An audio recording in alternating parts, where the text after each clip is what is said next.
Maupayng udto og maupayng pagpaniudto gikan sa University of Science and Technology of Southern Philippines. Kini ang pinakabagong edisyon sa inyong paboritong katsikahan sa kautuhan. I am David and you're watching Launch Chat.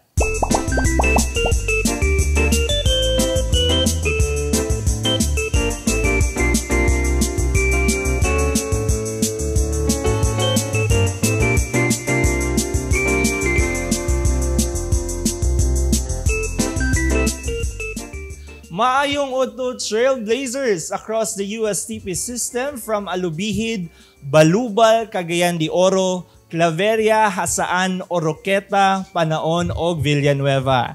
Dayon kamo kay niya nasab kita aron hisgutan ang tipik sa atong university's 7-point agenda dynamic og sa atong mga tagsa-tagsang initiatives and activities sa atong universidad sa mas komprehensibong tsikahan o pinakabag-ong edisyon diri lang sa 4th season of Launch Chat.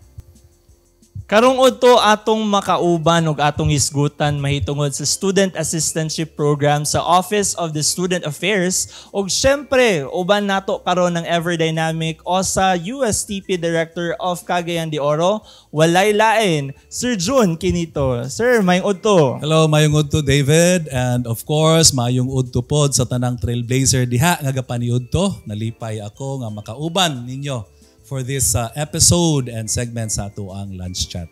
Alright, sir.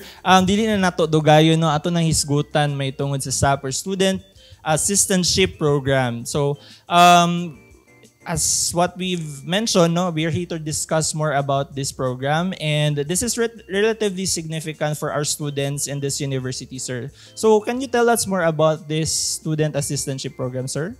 Yes, David. Actually, na-observe man gyud nato no for the past years nga daghan gyud sa ato ang mga estudyante ang naglisod financially. They encounter a lot of challenges. Number one, syempre, pamilite, muanhi sila sa school nga walay kaon. Ang ilahang mga galastuhon sa ilahang kanailang mga projects at ilahang mga requirements.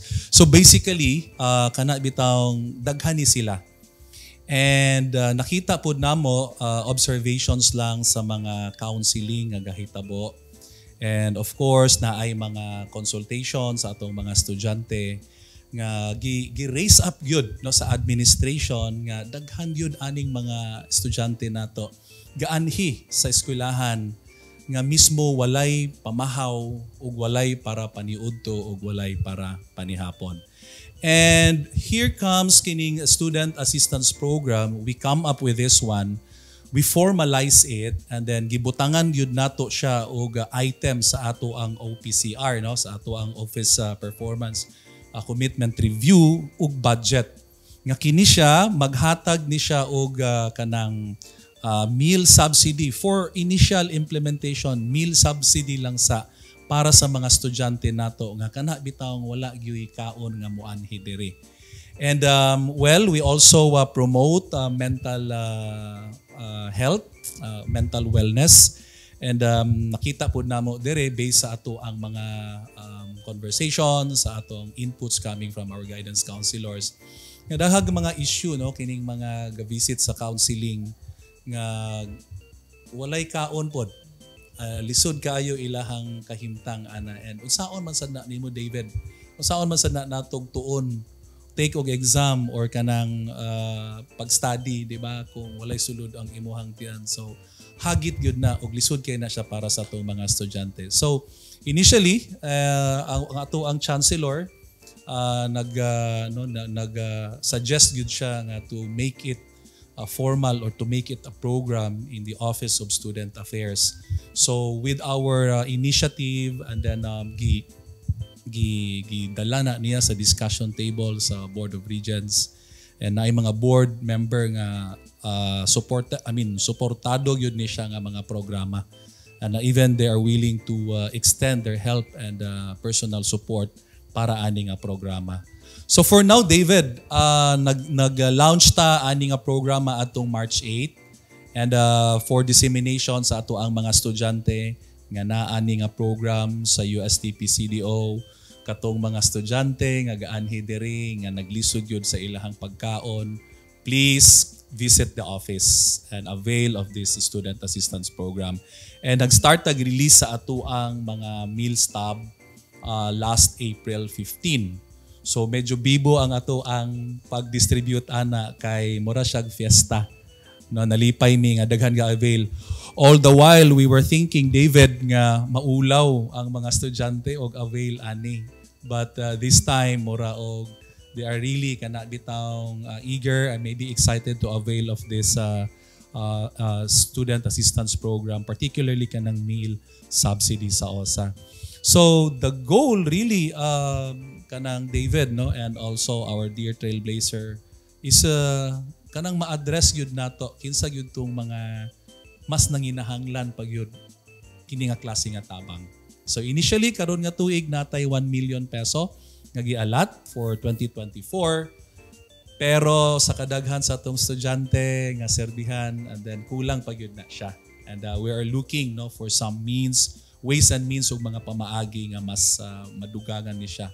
And daghan pud lugar ang nagpledge sa ilahang support, David. And nalipay pud mi. Wow, that's nice to hear, sir. No, kay our student of affairs is really looking after sa holistic development of a student po.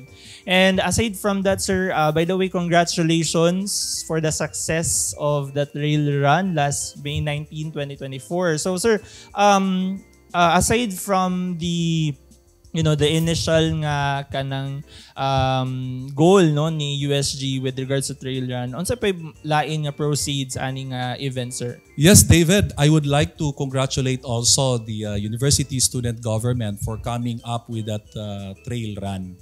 The proceed actually, no, that's 50-50.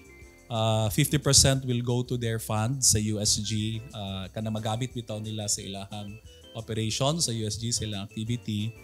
And the 50% will go to the student assistance program. So nalipay gyud mi, David, kay mismo si USG nag-respond ani nga call, and kanang willing gyud bitaw sila motabang og mosuporta ani. It's because the USG believe nga kanang padulong ra gihapon na siya sa mga estudyante. So I'm so happy, and I hope magpadayon na siya nga activity for this cause, for the student assistance program, David.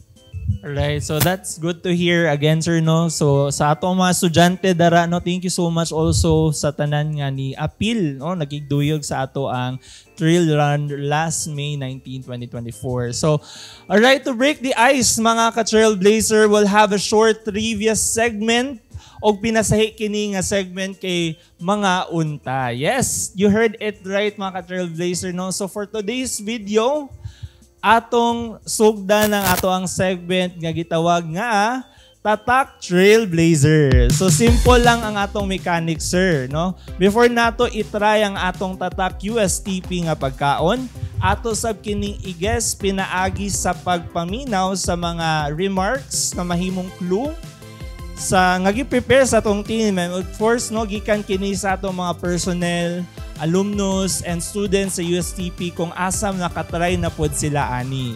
So, first clue, ready na ba ka, sir, by the way? Sige.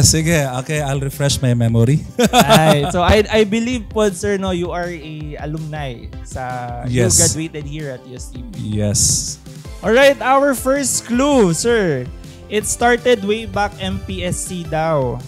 And ang presyo ani tag 10 pesos pa kaniadto, unya karon 17 pesos na. So matod pa nila pod, go to daw kini sa mga estudyante, personnel, and faculty diri sa university na makabusog og puno sa lasa. Do you have any idea, sir? Banana Q? Okay, Banana Q. Alright, proceed sa taas sa second, sir. I believe dili siya mauno.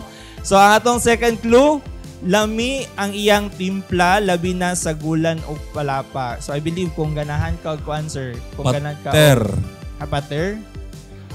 Pater ba? Dili, no? Alright. So our last and final clue, sir. Lami kaayo daw kung lami ang boiled egg nga gi-coat. Tapos lami kayo ni sagulan sa corn dog. Ayan. Quick. Quick. Close enough, sir, no? Napakailayan guess, sir. Koy-koy. Alright, sakto kay si sir, no? Okay, Koy-koy ang correct answer. Alright, sakto ka, Sir John, no? So, mao ang koy-koy. So, Sir John, no, according ni Ante, katong sa may Juda man na ilahang pangalan sa ilang stall, no? Nag-start kini sa tuig nga 2017, no? Og di-inspired by a famous street food of Pinoy nga mao ang kwek-kwek. So, bali, ang share ni Ante ani may tungod sa koy-koy kay she wants to be different, no? So, instead of orange nga coat, the usual nga white coated ang iyahang koy-koy. And then, nag-evolve po kini through the years nga daghan na variety. So, isa na dara ang double koy-koy kung asa duwa ka koy-koy, itlog ang atong makuha. And then, with corn dog, katong na ay hotdog, and at the same time with rice. Nga, pero nagpabilin pagapon ng iyahang kalami. Ron? Mga unta, trailblazers. That's it. Thank you so much, mga ka-trailblazers, sir. Thank you so much for participating. Lami ang koy-koy? Yes. So going back to our discussion, sir, it's all about the SAP, no? Can you tell us, asa ni gi-inspire, no, nga program? Actually, David, daghan siya og kanang mora siya og basis. No? Number one, kini ato ang zero hunger, no, sa Sustainable Development Goals. Siguro we participate on that not in a global scale, but we actually institutionalize it. And we give it directly dito gyud sa ato ang mga estudyante. No, dito gyud sa ato ang mga sa atong mga students. And second, no, kining ato ang in promoting our mental health. And we believe and that kining kagutom makatrigger ni siya usahay sa di maayo nga, di ba? Kana bitaw kung gutom ka, dili maayo imong paguna-huna, no, and sometimes like so muna siya, David. And of course, third, we always look on the welfare of our students. And we always look for their development, their total development, wherein no, kanang mabalanse yun nato siya tanan ba. And poverty will not hinder us. No? Ang kalisod, dili yun mo stop nato, nga di nato makabuot ang ato ang mga goals, ato ang mga pangandoy, especially kani ato ang mga estudyante. So mauna siya nga kana bitaw, we're doing all our best, no? The university, the administration is doing their best nga ma-fill in ni siya nga gaps. Nga kini ato ang mga estudyante nga naa karon sa ato ang universidad kana bitaw magpadayon sa ilahang pagpaningkamot nga wa gyud sila'y kana bitaw or ma-lessen or ma-minimize ni nga mga challenges sa ilahang pagtabok aning ilahang pagskwela dire. So mauna siya, David, and then hopefully kana pong makita pod sa ato ang mga estudyante nga nagpangga pod ang university ila nga gadunggon pod ang ilahang mga kana bitaw ang ilahang mga request, and we're really extending our arms, no, sa ato ang mga estudyante. Yeah, so thank you so much for that, sir, no. And of course, dili gyud mawala gyud ang initiative sa atong university, especially sa atong Office of the Student Affairs, and of course their core, no, which is to help our students pod as well. So ayan, so atong mga ka-trailblazers, no, especially sa atong mga students, we believe na, and the Office of the Student Affairs also believe that the welfare of our fellow trailblazers, the students, is very much important, no, sa pag-develop all the way sa ilahang pag-stay here in this university. Yes, David. So since nakabalo naman ta, sir, no, kung unsa ang inspiration, kung asa gikan, onya kinsay maka-benefit, no, kanang what are the things that we're going to expect in the long run of this program, sir? Yes, David. Actually, 5 years siguro from now, no, the Student Assistance Program will really evolve into a very big program. Now, initially, it's only started with a meal subsidy, But with what we are looking into, nga kana bitawng matabangan ang mga estudyante in terms of like rice allowance. Pwede sila mo avail ana katong mga qualified nga mga estudyante. Pwede pod siguro sila into kanang mga transportation allowance. Okay? Possible pod nga kanang loan, pwede sila maka-loan kung naa nagyoy sakto nga funds, they can actually make loans. And pwede pod all other nga kanang pwede na to ma-extend sa ilaha that will address their financial kana bitawong kakulangon. So the student assistance program we're looking more unsa pay pwede nato mahimo ana nga para bitaw wala nay rason ang estudyante nga makahuna-huna sila nga kalisod ba gyud aning mag-eskwela nga way kwarta muundang na lang ko. So dili kumbaga we're actually kanang looking for some solution nga mas ma-extend nato sa tuang mga estudyante. And who knows, basig na apa po'y mahatag nga mga suggestion ang ato ang mga partners with this one unsa pay pwede nato nga dangatan aning student assistance program para mas ma-widen, para yun, mas daghan ang maka-benefit ani ato ang programa, David. Yeah, so looking back at my student years as a student leader po sir, no, so na may mga gagmay nga initiatives ato ang mga mother orgs, and not just mother orgs but other organizations kung asa ilang itabangan no ilahang constituents, especially katong samo nga time sir, which is kanang nagtabang mi sa mga students in terms of the kanang tools, no, and gagmay nga mga electronic parts para sa ilang laboratory activities. And it's very good to hear no nga ang atong the student affair office kay ilahan ng giusa no, not just for a particular particular nga part sa kaestudyante but the whole part, the whole development good as well. So nanay pagkaon and very much exciting sir katong loan. No? Yes, hopefully moabot ana. No? Yeah, and before no nay mga initiative ana ang former OSA director that time, Dr. Amphi Dinagsaw, na during examinations gahatag sila aning free meal or free lunch no kining mga estudyante nga really financially challenged sa kanipong student organization, mother organization kani si SCITC. They also practice that one. Until now they practice that. And kana malipay ta og kanang malipay ta og tan-aw ani nila nga kana bitong they really show care sa ilahang colleagues no, sa ilahang mga estudyante. Mauna siya nga the Office of Student Affairs no, the administration, and nangusog pod si Chancellor Albina nga mabutang gyud na siya nga programa, mabutangan gyud na siya sakto nga budget under sa Office of Student Affairs, and ma-implement yun ni siya og sakto. Yeah, so we hope for the best, Sir June, for this program. And all right, sir, in what ways other organization, offices, and other external organizations no, na nagtanaw sa kanato karon no, nga makasupport sila ani nga program, sir? Yes, David, thank you for that question. No? Usapod good siguro namo nga mora og wish nga daghan tag partners nga matap ani or maka-collaborate ani nga programa. The university student government already made a pledge to support.